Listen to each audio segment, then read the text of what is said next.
Welcome back on the AM show. Now, right before we get into that other conversation, how about we take a sneak peek at what former President John Dramani Mahama has been saying? What specifically?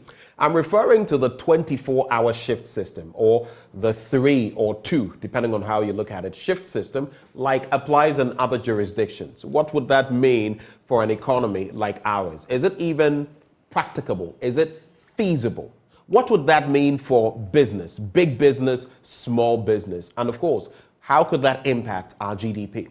Well, joining us for a conversation, we have Professor Lord Mentor of the University of Ghana Business School. Prof, good morning. Good morning, and good morning to our viewers. Thank you for joining. So here we go. How did it strike you initially when you heard this statement by former President Mahama about this 24-hour working cycle or this multiple shift system? We've seen it in other jurisdictions, but Ghana, that's the question. How did it strike you? Yeah, well, it was an open statement, but then we may have to also appreciate that we have some, sectors of the economy that are operating 24 hours, but then we've not conscientized ourselves to appreciate the fact that, these industries can be, boosted, or these industries can be motivated to enhance 24-hour service. And I presume that he said that in a context of creating, jobs and creating employment.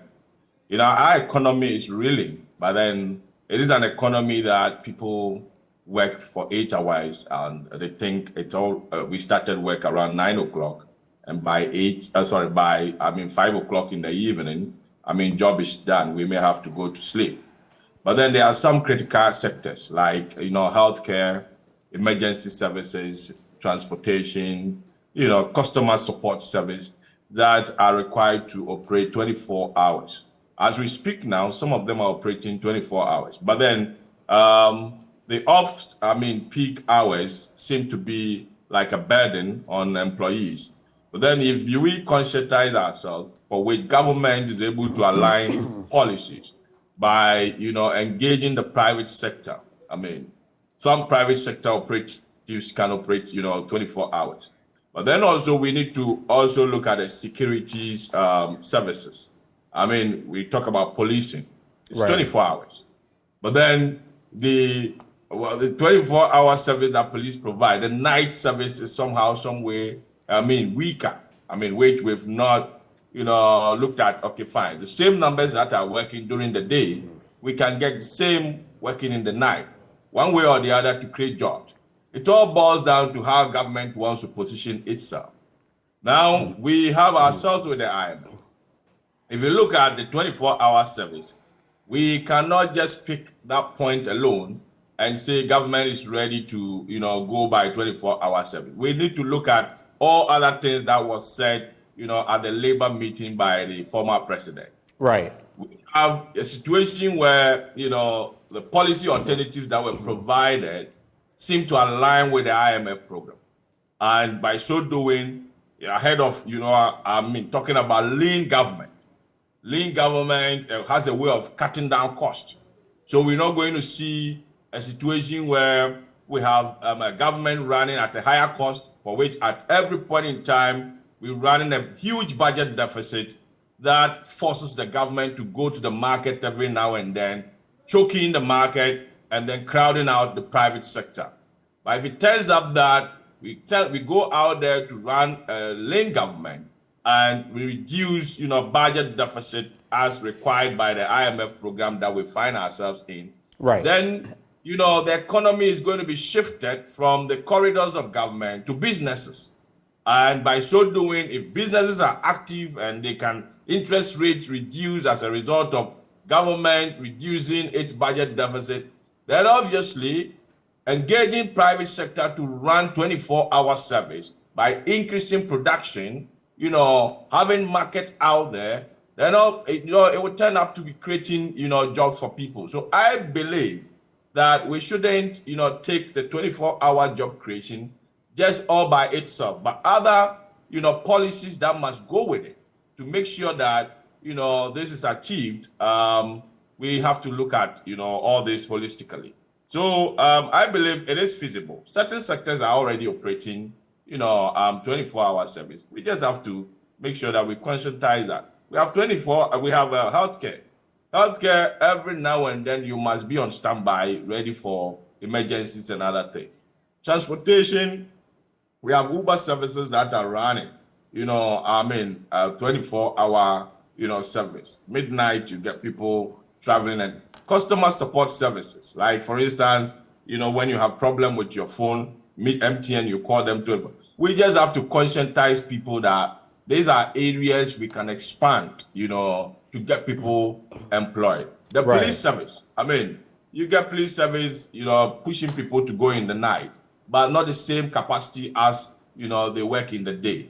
Why don't we allow, the police service to recruit so that we can, get people work, 24 hours as expected. So it is feasible. But, for economy that is, growing, right?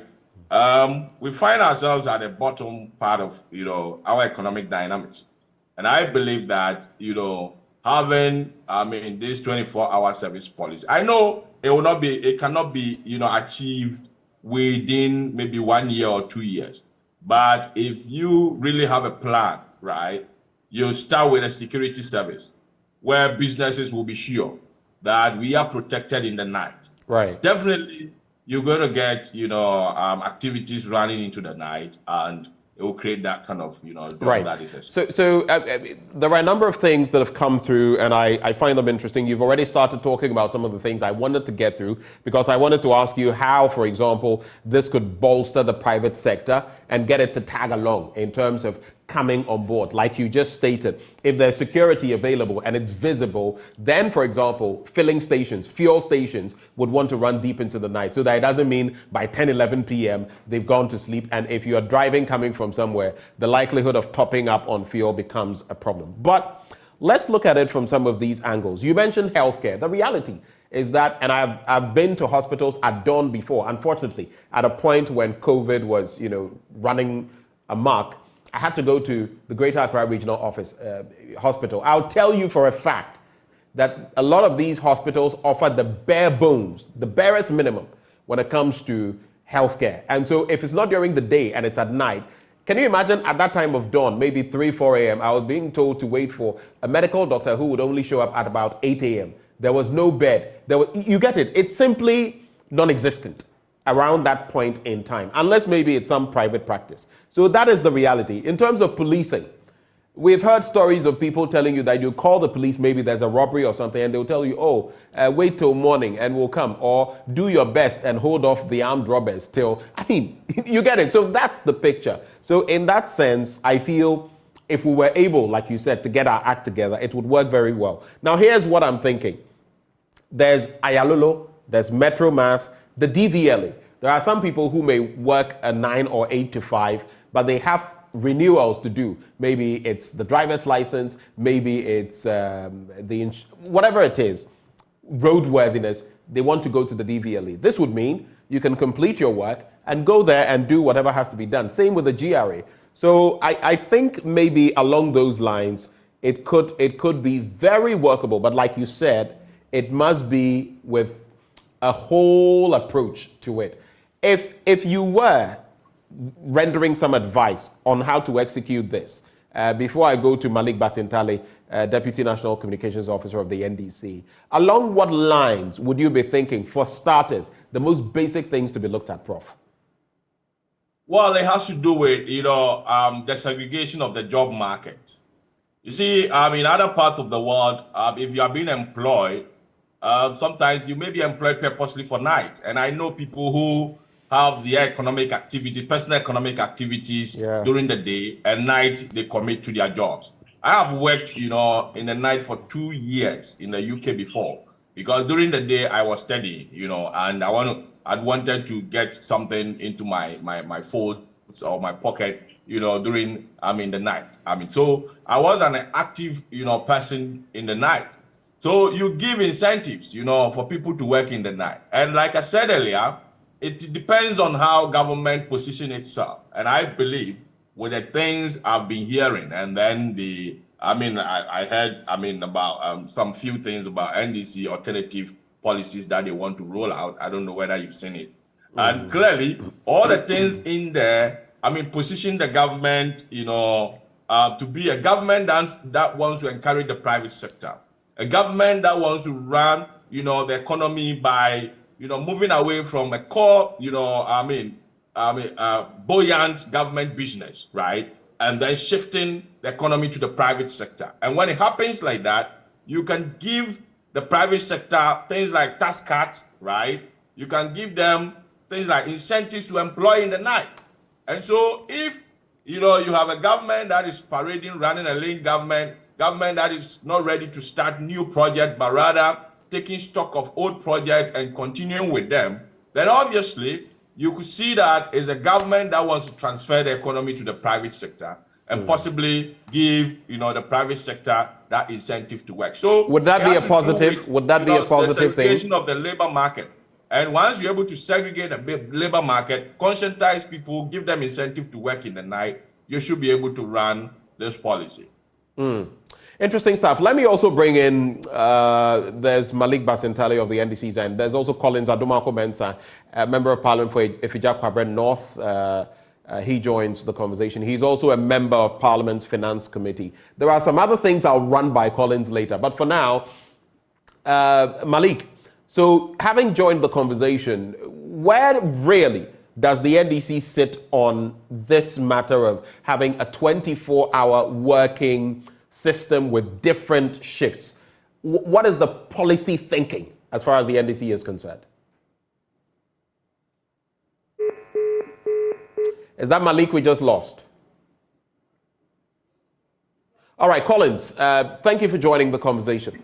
Now, this is what has come through as far as, is this Collins or Malik? This is Collins. All right, Collins, thank you for staying. Now, this is a proposal that has come to the fore. In recent times, it has stoked a discussion on having a 24-hour working system. You've traveled widely, and I know that you may have experienced it in other countries, as the rest of us have.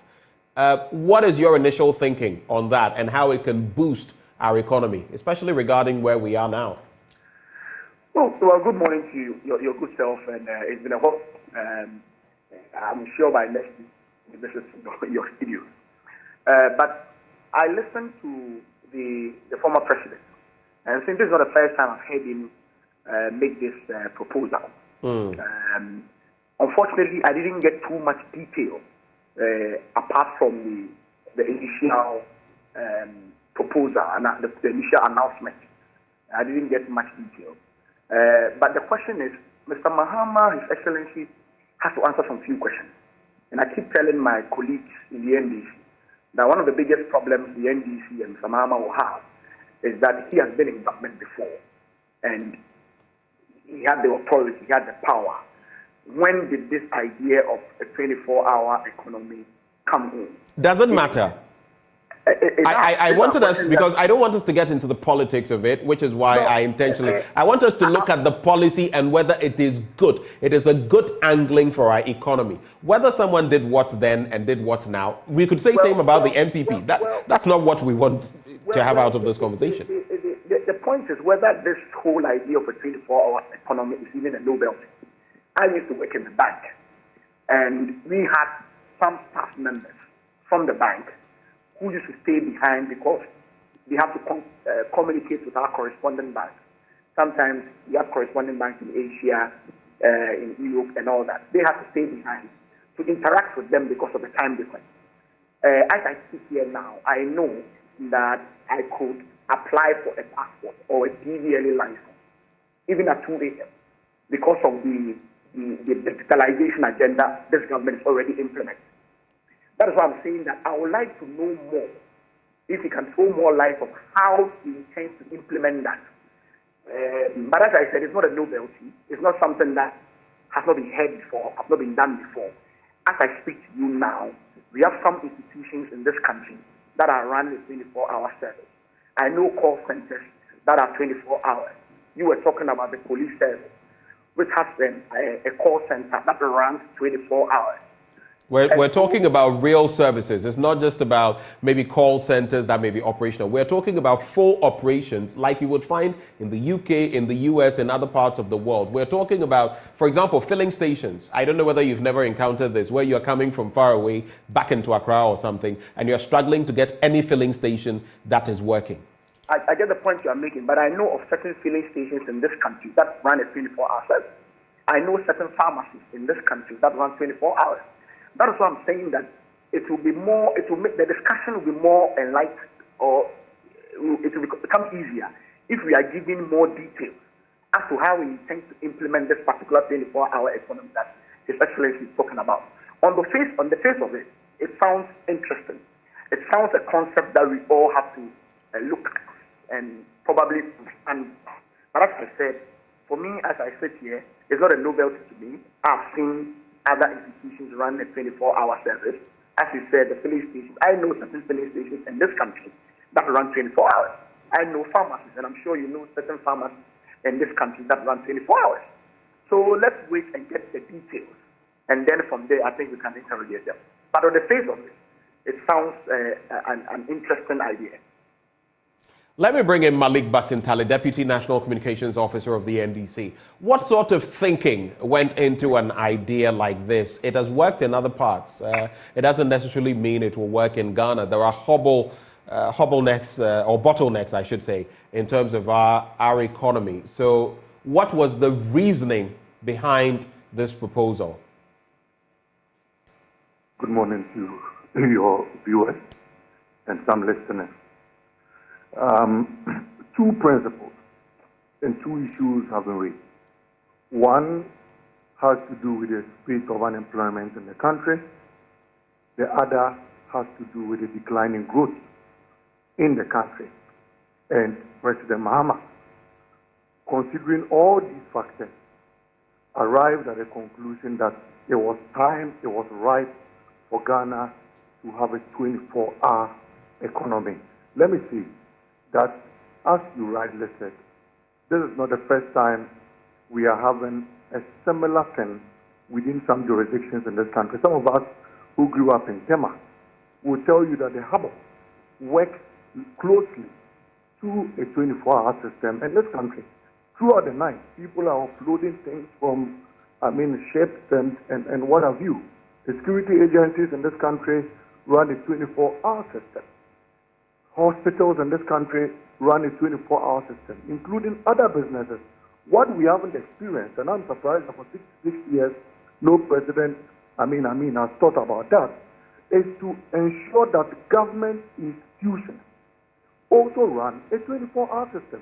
I tell you that because of our bureaucratic systems in this country, sometimes the endorsement of documents, critical documents in this country, will have to take a month or two, all because by 4 p.m. all public institutions are closed down. And so you would have to wait for the next day. Unfortunately, on your part, if the CEO or the one in charge should travel, then that ends it for you. You would have to wait till his return. And I think that has gone a long way to affect efficiency and the effectiveness of our systems in this country. So President Mahama, in his thinking and through consultation, has arrived at a point where he feels that a lot of our Ghanaian youth are seated at home whilst they could be working in the night. Look, at night, you go to nightclubs and you find a lot of Ghanaian youth there, whiling away time.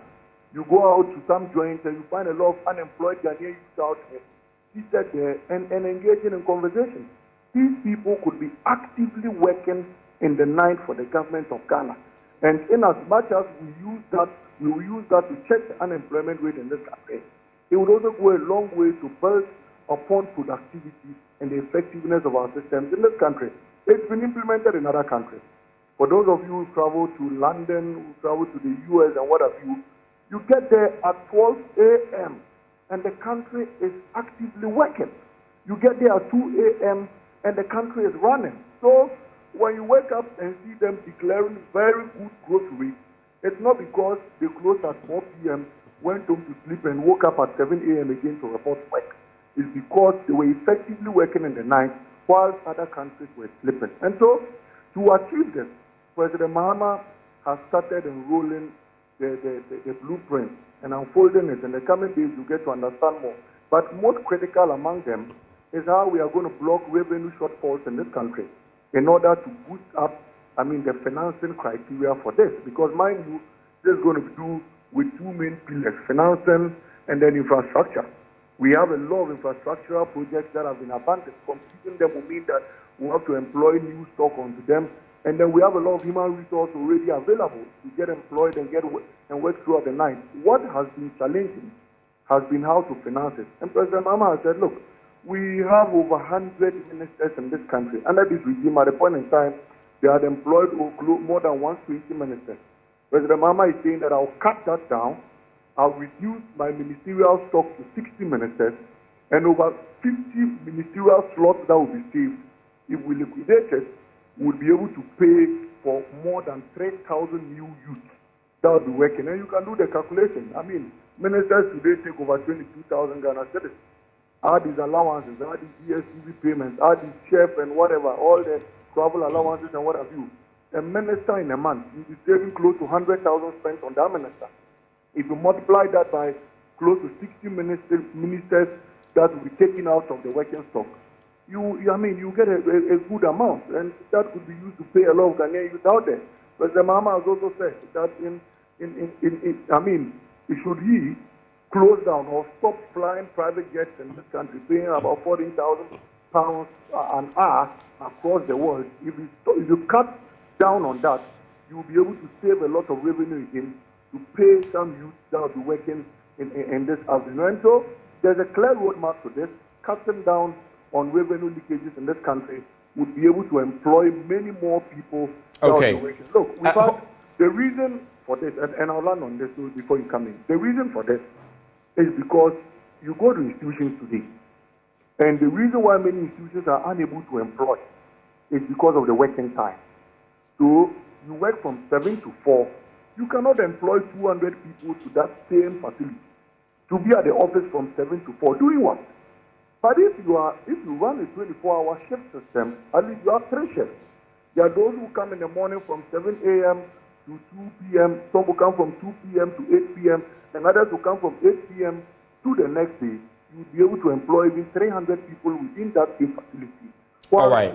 So I think your point is forcefully made. Like sometimes we have in different places, right. A night shift or a graveyard shift, a right. day shift, a dawn shift, a straight day shift. But right. Here's where it gets interesting.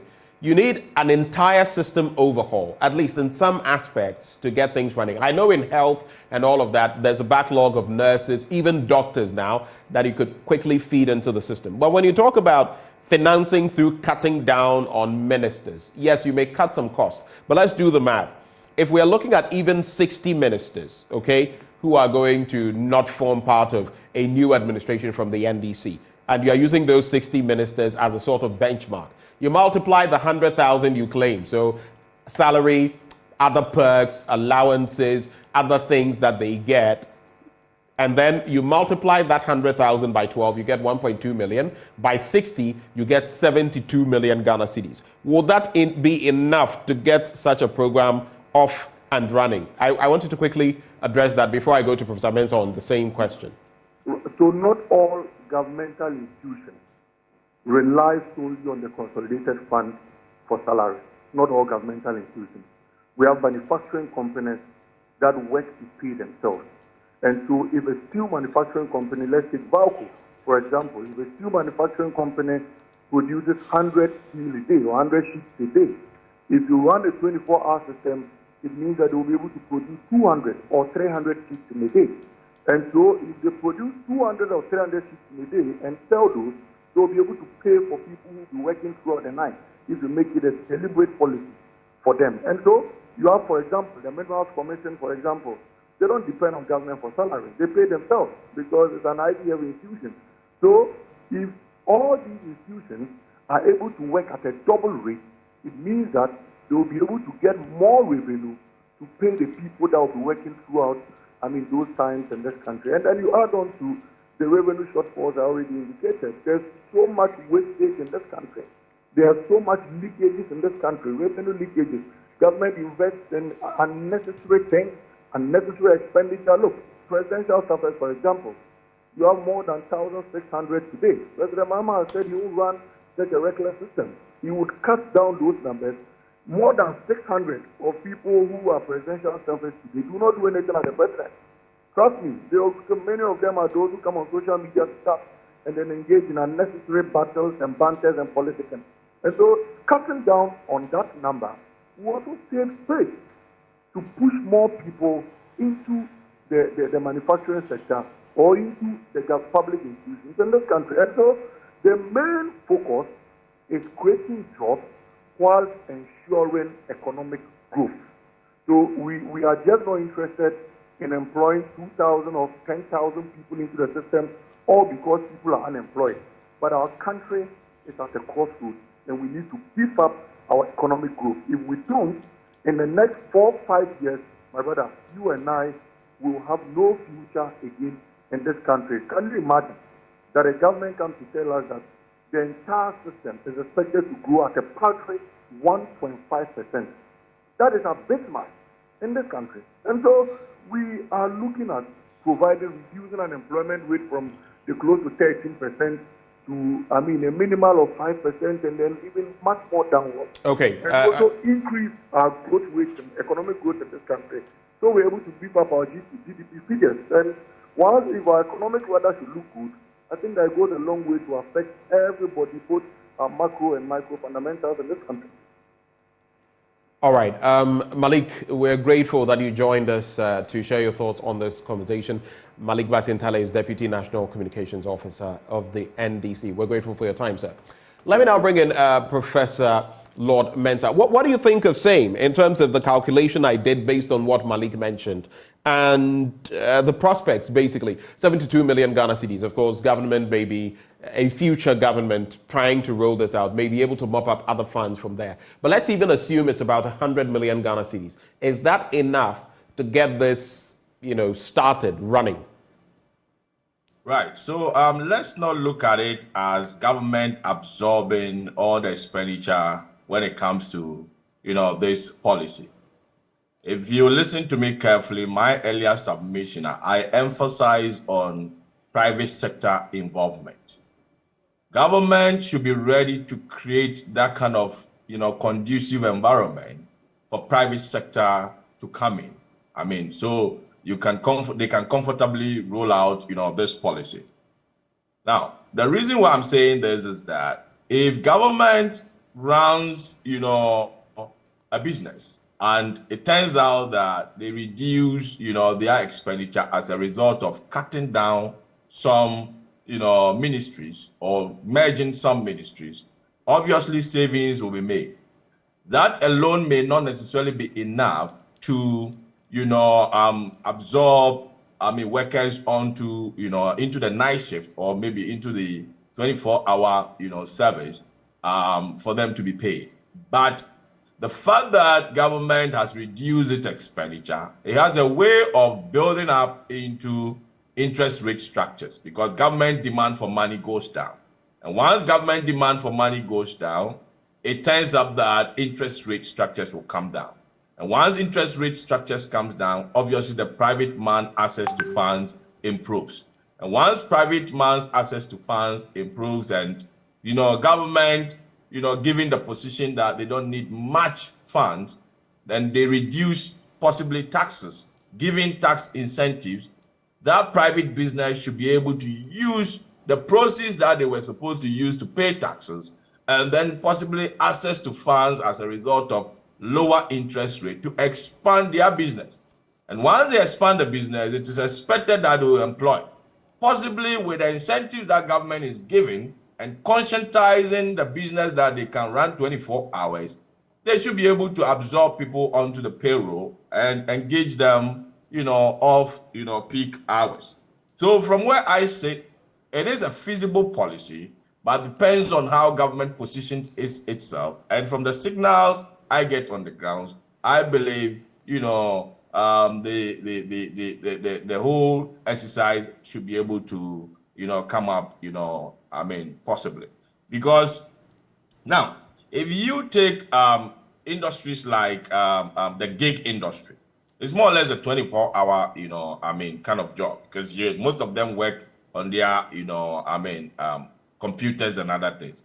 And then COVID also came to teach us a lesson that you can work remotely. And if you are working remotely, it means you can work, 24 hours. But it all has to start with the foundation that government will lay.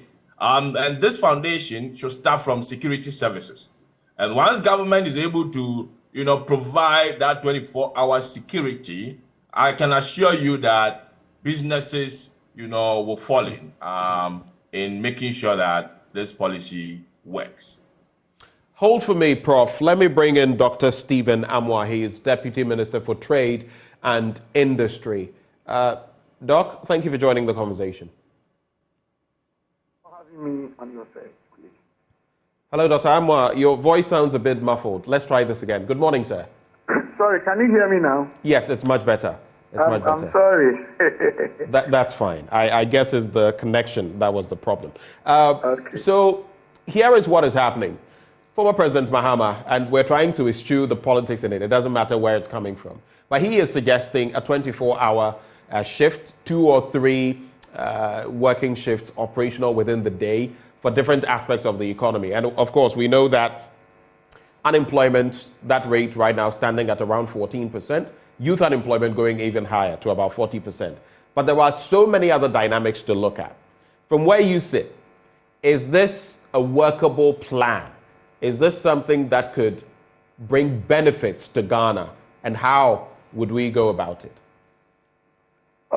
Thank you very much. My regards to our listeners this very morning.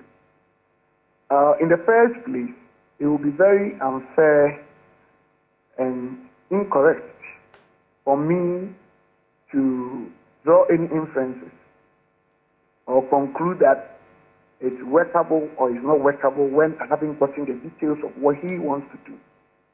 So I'll speak generally about the statement. Then when we get the details of it, we can break them into kind of segments and see what exactly they mean. I want to ask this before I just proceed. Is he talking about even private sector doing this shit that he's talking about, or basically there's the public service or public sector he's talking about? So from what I have gathered, even the private sector will be brought on board with different mechanisms put in place. If private sector is included, then I really wonder His Excellency former President, respectfully, John Dramani Mahama, the basis. Because, no government on this earth in a democratic dispensation can actually induce any private sector actor to run his company on the basis of shifting or whatever. You can't do that. Totally. 2, already some companies are running shift, depending on the workload and then the responsibility framework that they have. So it's something that is being done by most of the private sectors, especially the manufacturing companies. They are doing that. You go to the timber sector, you go to other production where they do the plastics and other things. They do that. You go to even the refinery they are coming to do. They already do that. So I really don't get. I need a full document to talk. Doc, just briefly, just to clarify. While it has been made mention of, we've spoken about the private sector in here, together with Professor Lord Mensah, Malik, and Collins, it has not been said categorically that private sector will be compelled to do this. But you are fully aware, for those of us who have been in different parts of the world, that when these things are done, it's not just government. Private sector eventually also feeds into it. That's the angling I'm coming from. Which things are done? Pardon me? Which things are done the private sector is also... I'm saying that in jurisdictions that have multiple working shifts, the private sector is on board, like in the US, like in the UK, like in France. It's not just as though government has certain offices working... You know something? By the grace of God, I'm not trying to let Ghanaians know what I've done. At least, I started going to UK before I went to university for my childhood. Not childhood as a baby. At least I've schooled in UK, I've schooled in US, let's really understand what is happening. If you are saying public service, you are running shift, with the exception of the security agencies, and if probably we have health sector, which is quasi-government or say wholly government, these are basically essential services that normally, no matter what, even Ghana here, they run shift, they do night work.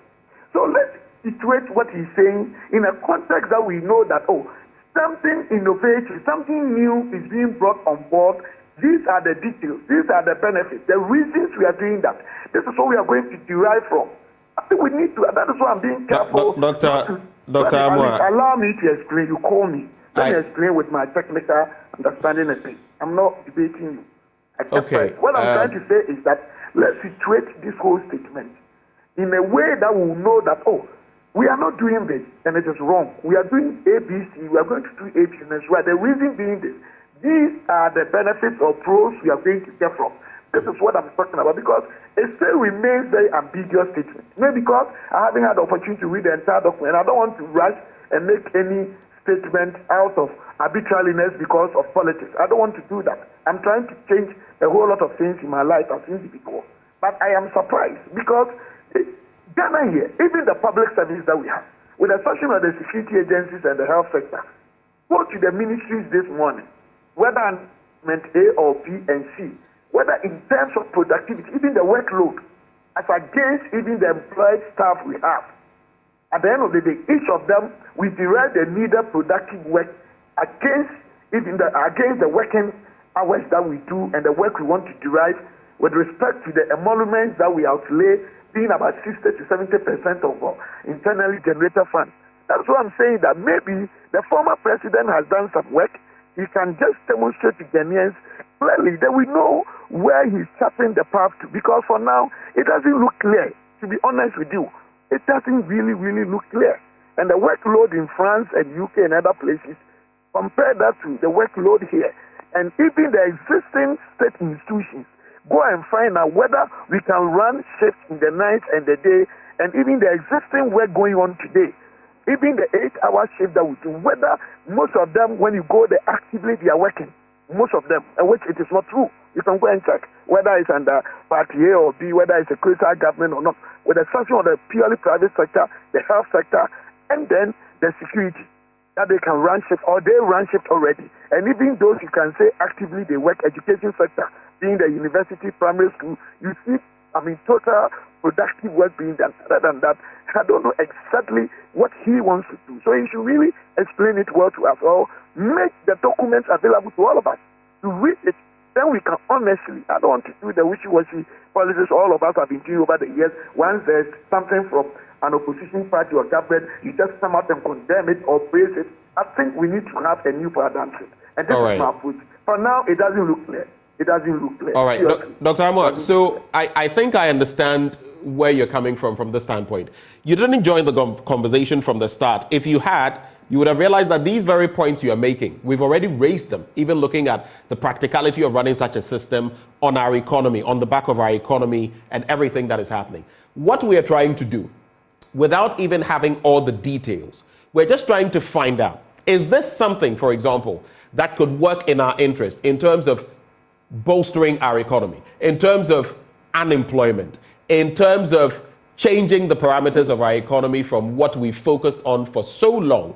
Those are the angles we were looking at. Overarching practicality of the idea, not necessarily going into the details. But I get the point you're making about you can get the practicality when you really have the framework design. Because for instance, you're talking about employment. Basically, anywhere in the world, any properly designed economic jurisdiction, employment is at the bare and core of the private sector. But of course, government has to provide conducive environment and framework for the private sector. And ask yourself, once the private sector is expanded and there's more work to be done, nobody will even force the system to run shift. The mere fact that you want to run shift doesn't mean you increase employment. That is not true.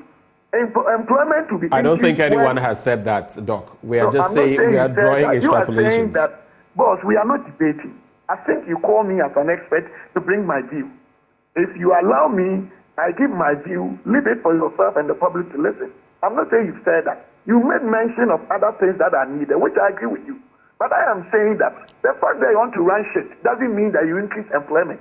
But if there is so much work available to be done, nobody will even come and say that I want you to run shit. Because the work that has to be done, you need more hands. And 8 hours is not enough. But I'm saying that the existing practice we are having today in Ghana, with respect to even public sector, people are sitting there, they are not even working. Some of them, yes, they are bad attitude. Some of them, because there is no much to be done. And this is a fact. So what I'm saying is that it's even good for the former president to start thinking outside the box and see if it will work. That one, yes. But let us also ask ourselves as a country, most of the time, whether NDC MP, we come out with policies, we come out with a whole lot of things that we don't sit down and prepare well, do our research well, collect the right data, design the value chain, and understand the system, design the segment, know where we are going with the numbers and everything. That is true. That is true. I agree with you on that. We start working. Look at Commander Sugar Factory. The same thing, I spoke about it, and my own people were attacking me. It was a fantastic thing NDC government did, but they finished, they said raw material. We are in power for 7 years. The same problem is raw material. So what went into the design of the policy framework, the value chain, before we started the whole factory? These are the things, and so maybe the former president might have had an idea which could be properly positioned. But then he has to come clear, let us know that we have enough job opportunities even for people to be employed. If not, if we only do the shit, is it going to do that? That one I'll say no. But if we can develop a framework that will increase and expand private sector and the industry, and there will be more jobs. My brother, former president or present president will not even have to make a statement because people have to work. That is what I'm talking about.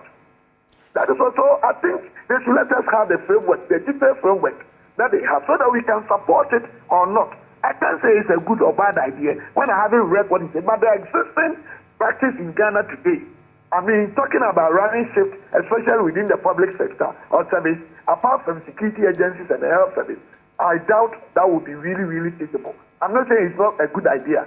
And then two, if it is the private sector, the onus is on the private sector to decide, depending on the workload they have and how they are expanding. Even now, existing companies that are producing in Ghana, some are winding up. See those who produce the cables. Some of them, the three major ones, yesterday I said it on PM Express. One of them is gone, one operating at 50% capacity. The other one is struggling because imported goods, whether they are substandards or they even meet the standard, they are so cheap because some of them are dodging taxes and other things. So production cost generally is high in Ghana. So we have a lot of fundamental issues that as a country, we need to redefine our corporate focus, and then some of these things can come naturally or organically on board. If we do that, it will help. Rather than maybe when NPP wants to come, we make a whole lot of promises, NDC will make a whole lot of promises. Not that they are bad promises, but what goes into the design, the planning, the framework, so that we can put on our chest, we will achieve this, and we can achieve that. This is what I'm talking about. Thank you, Dr. Amwa. Important points you've made there, and we wish you the best of the day. Dr. Stephen Amwa is Deputy Minister for Trade and Industry. Let me come to you, Collins. So we're wrapping up on the conversation, and I'll wrap up with Prof with his final thoughts as well. Looking at the different dynamics, I wanted the conversation to be very general from the outlook of the benefits this could bring to our country. I would like you to deliver your final or your parting shots. But at the same time, there's a statement you made in recent times that this NPP administration has been the best in the Fourth Republic. Would you like sharing why you think that? So quickly on those 2 points. Well, I listened to my senior brother, Dr. Amwa, and I think he's made some very, very interesting points. And it dovetailed into what I had made, the comment I had made earlier, that indeed we need more details on this policy. For us to have an informed discussion about it. On face value, is it something that is good? On face value, I mean, if you have an economy that is running 24 hours, just as it's happening in other jurisdictions, that's okay. But as I said, already there are certain institutions that are doing 24 hours. So it is not a novelty. And so we would have loved for him to have, maybe this is just, I mean, the campaign is just starting. So maybe this is just a teaser, and subsequently, probably in the manifesto, they will give us more details as to how they intend to operationalize it. And at that point, I think we can all have a very, very informed discussion about it. On the issue you raised, I think I was on Insura FM over the weekend, 2 days before the our election, the presidential candidate, and a question about whether the MPP has a message to be delivered to the Ghanaian people. Indeed, during the interview, I mentioned two sectors. I talked about the road sector, and I talked about our infrastructure and investment in sport and education. And I indicated that on the basis of the records that I have, no other government has invested more in terms of sports, infrastructure and sports than this particular government. No government has built more roads, which is a fact. And so those are the comments that I made. I don't know how it was captured by your website, and I got a lot of calls and all that. But this is exactly what I said, and I still stand by it. Thanks for the clarity, Collins. Thank you so much. Collins Adomako Mensah is Member of Parliament for Efija Kwabre North. He joined the conversation. Of course, he's also Member of Parliament's Finance Committee. Prof, you have the final word, Professor Lord Mensah. Yeah, so we may have to appreciate the feasibility. And I think from where I sit, I mean, the positioning of the government of the day and the policies they roll out will determine whether it is feasible or not. Let's look at this. Apart from the workload that private sector will look on to decide on running a double shift or 24-hour shift, I mean, there should be also prospect. And what will make the private sector, anticipate, a good business in the future for him to employ more people? I mean, to extent of working in the night. I mean, it has to do with the economic prospect. So once the economy is structured or the economy get to a point where, the private sector sees, good future, obviously employing, more people to produce, to meet the demand in the future will not be something difficult to do. Another thing will be, providing incentives. So the government of the day, will play a major role with this, policy. So we can't look at it and say it is feasible or not. And then it also depends on the industry. Of course, we may also have to look at the locations of the various industries. And we know very well that in the, various, capitals or regions across the country, night activities, goes on, during, the night. So obviously, if you want to roll out, a policy of that sort, you may not struggle, but probably not in a district capital somewhere, or possibly in areas that, they don't have life. So one, I would say, depends on the industry that, the industries that the former president is looking at.